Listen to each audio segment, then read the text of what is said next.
आज मैं आप सबको इस वीडियो में बताने वाली हूँ कि आखिर क्यों अरविंद अकेला कल्लू की सितारे के साथ फिल्म नहीं करते, आखिर क्या है इसकी वजह। तो हम आपको इसकी पूरी सच्चाई बताएं उससे पहले वीडियो को लाइक कर ले, चैनल को सब्सक्राइब कर ले, वीडियो देखने के बाद इसे शेयर जरूर करें। और हाँ, अगर आप सभी हमारे चैनल को सब्सक्राइब नहीं किए हैं तो जल्दी से सब्सक्राइब कर ले। तो फ्रेंड्स, ये वीडियो बहुत इंटरेस्टिंग होने वाला है, तो वीडियो के साथ अंत तक जरूर बने रहें। तो चलिए वीडियो की शुरुआत करते हैं, आप सभी को बताते हैं। तो जैसा कि आप सभी जानते हैं कि अरविंद अकेला कल्लू भोजपुरी इंडस्ट्री की सबसे बड़ी सुपरस्टारों में से एक है। तो आपको बता दें कि एक इंटरव्यू में अरविंद अकेला कल्लू से पूछा गया कि आप और खेसारी एक साथ फिल्म क्यों नहीं करते हैं, क्या है इसकी वजह। तो इसी पर कल्लू बोले कि ऐसी कोई बात नहीं, हम दोनों बहुत ही अच्छे दोस्त हैं। और रही बात एक साथ फिल्म करने की, तो डायरेक्टर अभी तक हम दोनों को एक साथ फिल्म करने के लिए अप्रोच नहीं किए हैं।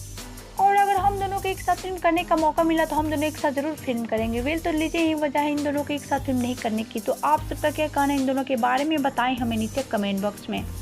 साथ ही वीडियो अच्छा लगे तो वीडियो को लाइक कर ले, चैनल को सब्सक्राइब कर ले, वीडियो देखने के बाद इसे शेयर करना ना भूले।